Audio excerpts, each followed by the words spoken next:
Movie की शुरुआत में हम एरिक नाम के एक बच्चे को देखते हैं जो अपने माता पिता के साथ एक नए घर में रहने के लिए आया था। उसके पिता का नाम डैनियल और माता का नाम सारा था। रात के समय जब एरिक अपने कमरे में सोने के लिए जाता है तो उसे अजीब ही आवाजें सुनाई देती हैं। एरिक उन आवाजों के बारे में अपने माता पिता को बताता है। एरिक की ऐसी हालत देखकर उसके माता पिता भी बहुत परेशान हो जाते हैं। अपने बेटे की ऐसी हालत को देखकर वो एक कैरल नाम की डॉक्टर को अपने बेटे को दिखाने के लिए बुलाते हैं। कैरल नाम की डॉक्टर जब एरिक से कुछ सवाल करती है तो एरिक डॉक्टर को बताता है कि जो आवाजें उसे सुनाई देती हैं वो उसे ड्राइंग बनाने के लिए कहती हैं। इसी वजह से वो हर समय ड्राइंग बनाता रहता है। एरिक की ये बात सुनकर डॉक्टर कैरल थोड़ी हैरान हो जाती है। फिर डॉक्टर कैरल उसके माता पिता को बताती है कि शायद नई जगह पर रहने की वजह से इन सब चीजों को इमेजिन कर रहा है और जहाँ पर उसका कोई दोस्त भी नहीं है। इतना कहकर वो डॉक्टर उनके घर से चली जाती है। वापस जाते समय कैरल की कार का रेडियो अजीब ही तरह की आवाज करने लगता है। दूसरी तरफ एरिक एक ड्राइंग बना रहा था जिसमें उसने एक पेड़ की कुछ टहनियां भी बना रखी थी और उन पर थोड़ा खून भी लगा हुआ था।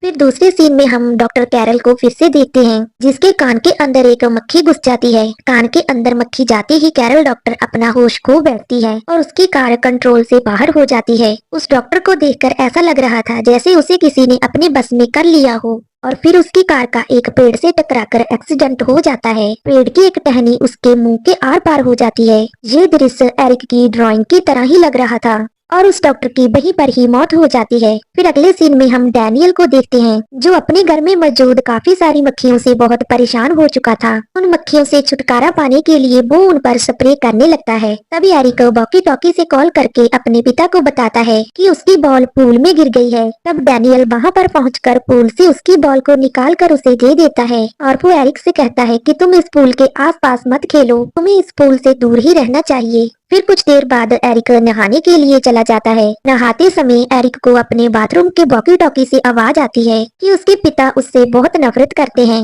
वो उसे बिल्कुल भी पसंद नहीं करते। वॉकी टॉकी से ये आवाज सुनकर एरिक काफी परेशान हो जाता है। फिर वो सारी बात अपनी माँ को बताता है। फिर उसकी माँ कहती है कि ऐसा बिल्कुल भी नहीं है, तुम्हारे पिता तुमसे बहुत प्यार करते हैं, वो तुमसे बिल्कुल भी नफरत नहीं करते। अब रात के समय जब सारा और डैनियल आपस में बातें कर रहे थे तब सारा डैनियल को एरिक की सारी बातें बताती है। तो डैनियल सारा को कहता है कि तुम घबराओ मत, स्कूल में जब एरिक के दोस्त बन जाएंगे तो वो नॉर्मल हो जाएगा। फिर जब रात में सब सो जाते हैं तो बाहर पूल वाला गेट हिलने लगता है जिसकी आवाज सुनकर डैनियल की आंख खुल जाती है। डैनियल पूल का गेट चेक करने के लिए वहां पर जाता है और उस गेट को नॉक कर फिर से वापस आ जाता है। वापस आते समय उसे वॉकी टॉकी पर एरिक की आवाज सुनाई देती है। उसे ऐसा लगता है कि एरिक किसी से बात कर रहा है और अपने कमरे में एरिक अभी तक सोया नहीं था, उसे नींद नहीं आ रही थी। तभी अचानक से उसका एक खिलौना अपने आप चलने लगता है जिसे बंद करने के लिए एरिक अपने बिस्तर से उठकर उसके पास जाता है, लेकिन तभी उसकी नजर पर्दे के पीछे एक परछाई पर पड़ती है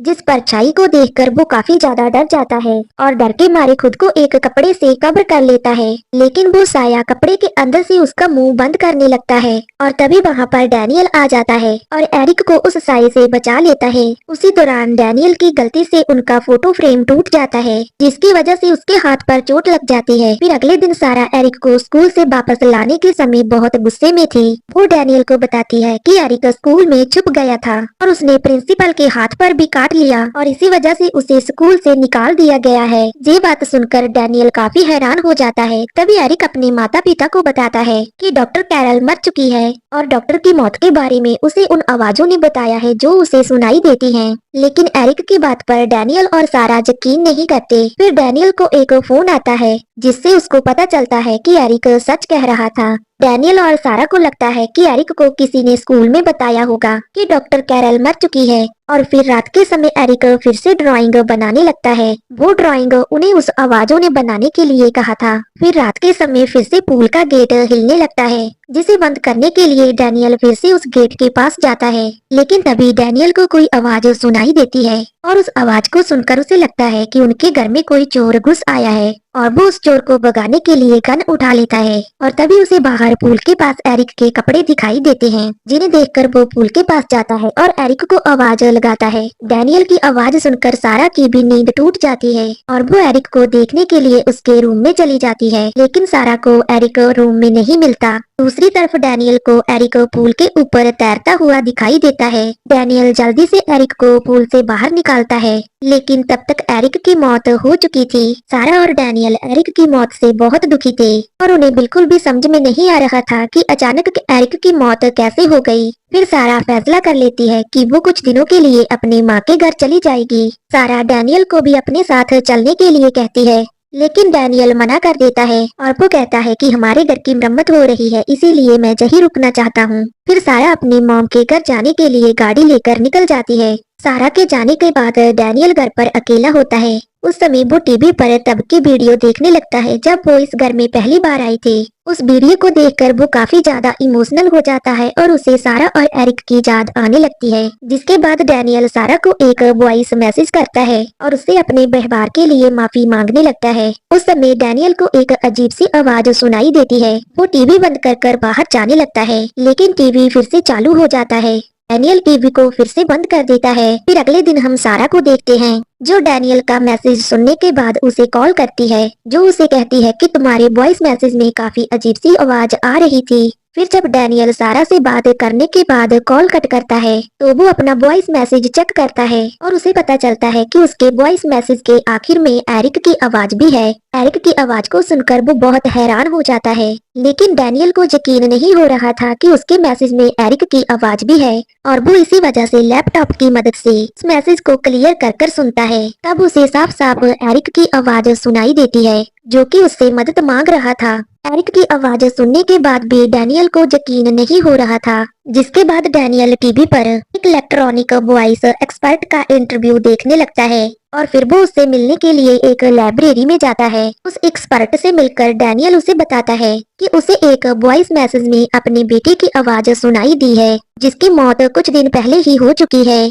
और डैनियल उसे उसकी मदद करने के लिए कहता है और वो वॉइस एक्सपर्ट उसकी मदद करने के लिए मान जाता है। फिर अगले सीन में हम उसी एक्सपर्ट को देखते हैं जिसका नाम जर्मन होता है, जो अपनी बेटी रूथ के साथ डैनियल के घर को जा रहा था। फिर डैनियल के घर पर पहुंचकर रूथ उसके घर में सभी जगह कैमरे फिट कर देती है, जिसमें एक थर्मल कैमरा भी शामिल था। जब रूथ सभी कैमरे फिट कर रही थी, तभी हम एक थर्मल कैमरा में एक औरत की परछाई को देखते हैं, लेकिन रूथ और जर्मन उस परछाई को नहीं देख पाते। तभी जर्मन एक भूत पकड़ने वाले जंतर से पूरे घर में भूत की आवाज को सुनने लगता है, लेकिन जर्मन को किसी भी भूत की आवाज सुनाई नहीं देती। और दूसरी तरफ रूथ कैमरे के जरिए सभी रूम्स पर नजर रख रही थी और तभी अचानक से उसकी नजर एरिक के रूम पर पड़ती है। उसके रूम में उसे कोई बेड पर बैठा हुआ दिखाई देता है। रूथ को लगता है कि शायद वो डैनियल है, इसीलिए रूथ अपने पापा को कहती है कि उसे डैनियल को एरिक के रूम से बाहर निकाल देना चाहिए। और तभी जर्मन रूथ को बताता है कि डैनियल तो पहले से ही इस घर से बाहर है। इस बात को सुनकर रूथ काफी हैरान हो जाती है। फिर जर्मन एरिक के रूम में पहुंच जाता है, लेकिन उसे वहां पर कोई भी दिखाई नहीं देता। जिसके बाद रूथ अपने पिता को वहां से जल्दी निकलने के लिए कहती है, क्योंकि उसे अभी भी थर्मल कैमरे में किसी की परछाई दिख रही थी। किसी की परछाई ठीक जर्मन के सामने खड़ी हुई थी, लेकिन जर्मन को कुछ भी दिखाई नहीं दे रहा था। इसके बाद अचानक से उसके भूत पकड़ने वाले जंतर में कोई आवाज कैद होती है, जिस आवाज को सुनकर जर्मन के कान में बहुत तेजी से दर्द होने लगता है। उस आवाज को सुनकर जर्मन काफी ज्यादा घबरा जाता है। इसके बाद वो डैनियल को बताता है कि तुम्हारे घर में एक भूत का साया है, लेकिन हम फिर से कल एक बार और चेक करेंगे। जिसके बाद वो सभी सो जाते हैं और रात के समय जर्मन को अपने रूम के बाहर कोई दिखाई देता है। जर्मन उस साये का पीछा करने लगता है और उसे पता चलता है कि वो साया तो उसकी पत्नी का है, जिसकी काफी समय पहले मौत हो चुकी थी और उसकी पत्नी का नाम सोफिया था। जर्मन अपनी पत्नी की आत्मा सोफिया से बात करने की कोशिश करता है। सोफिया की आत्मा जर्मन को अपने पास बुलाकर उसका हाथ एक चाकू से काटने लगती है, लेकिन तभी अचानक से वहां पर रूथ पहुंच जाती है और रूथ की वजह से जर्मन की जान बच जाती है। और फिर हमें पता चलता है कि ये सब तो एक भ्रम था, जो डाइनल के घर का भूत जर्मन को दिखा रहा था, क्योंकि जहाँ तो जर्मन खुद ही अपना हाथ काट रहा था। फिर हम दूसरे सीन में सारा को देखते हैं, जिसके पास एक कॉल आता है। जब सारा उस कॉल को पिक करती है, तब उसे फोन पर एरिक की आवाज सुनाई देती है और वो अपनी माँ से कह रहा था कि उसके पिता ने घर पर किसी को बुलाया है और वो सब मिलकर उसे परेशान कर रहे हैं। इस बात को सुनकर सारा काफी हैरान हो जाती है, तुरंत अपने घर के लिए निकल जाती है। फिर दूसरे सीन में हम रूथ को देखते हैं, जो सुबह उठकर घर से बाहर आती है और तभी अचानक से उसकी नजर एक पेड़ पर पड़ती है। उस पेड़ पर काफी सारी बिल्लियां मरी हुई लटक रही थी। उन बिल्लियों को देखकर रूथ काफी ज्यादा घबरा जाती है और तभी सारा भी अपने घर वापस आ जाती है और वो डैनियल पर बहुत गुस्सा करने लगती है और वो डैनियल से जर्मन के बारे में भी पूछती है। दूसरी तरफ रूथ अपने पिता की दवाइयाँ लेकर वापस डैनियल के घर को आ रही थी, लेकिन अचानक से रास्ते में एक औरत उसे अपने घर पर बुलाने लगती है। वो औरत रूथ को उस घर के बारे में बताती है जहाँ पर डैनियल रहता था। वो औरत रूथ से कहती है कि उन्हें जल्दी से उस घर को खाली कर देना चाहिए। फिर हम सारा को देखते हैं, जो एरिक को ढूंढने के लिए उसके रूम में चली जाती है, क्योंकि उसे अपने फोन पर एरिक की आवाज सुनाई दी थी और उसे इसी वजह से लग रहा था कि वो एरिक से फिर से मिल सकती है। लेकिन रूम में उसे एरिक कहीं नहीं मिलता। लेकिन जब वो रूम से बाहर आने लगती है, तभी उसे एरिक दिखाई देता है। जब सारा एरिक से बात करने के लिए उसके पास जाती है, तो वो जल्दी से वहाँ से उठकर बेड के नीचे छुप जाता है। सारा एरिक को बेड के नीचे देखने लगती है, लेकिन उसे एरिक दिखाई नहीं देता। उसी समय उसे बेड के नीचे एक आदमी के पैर दिखाई देते हैं। जब सारा उस आदमी को बेड के ऊपर से देखती है, तो उसे वहाँ पर कुछ भी दिखाई नहीं देता। सारा फिर से बेड के नीचे देखने लगती है, तभी एरिक बेड के नीचे से निकलकर वहाँ से भाग जाता है। इसे देखकर सारा डर जाती है और पीछे की तरफ गिर जाती है। पीछे की ओर गिरते ही अचानक उसका हाथ किसी के पैरों को टच करता है। वो वही भूत था जिसकी परछाई हमने थर्मल कैमरे में देखी थी। वो भूत सारा का मुंह अपने हाथों से दबा देती है। फिर हम दूसरी तरफ डैनियल, जर्मन और रूथ को देखते हैं, जहाँ पर जर्मन और रूथ डैनियल को बता रहे थे कि इस घर में कुछ चुड़ैलों को मारकर लटका दिया गया था और बाहर जो मरी हुई बिल्लियों को रूथ ने देखा था, वो उन चुड़ैलों का ही एक इशारा था ताकि हम इस जगह को छोड़कर चले जाएं। तभी अचानक से सारा अपने आप को फांसी लगाकर मार डालती है। सारा की मौत से डैनियल काफी टूट जाता है। दूसरी तरफ जर्मन उन सभी चुड़ैलों को खत्म करने का एक रास्ता ढूंढ लेता है। दूसरी तरफ घर के अंदर डैनियल को सारा और एरिक दिखाई देते हैं, लेकिन ये एक भ्रम था जो वो चुड़ैल डैनियल को दिखा रही थी। फिर हम रूथ को देखते हैं, जो कि सारा के सुसाइड करने से पहले की रिकॉर्डिंग को देख रही थी। उस रिकॉर्डिंग को देखकर रूथ को पता चलता है कि उस समय सारा के साथ रूम में कोई और भी था।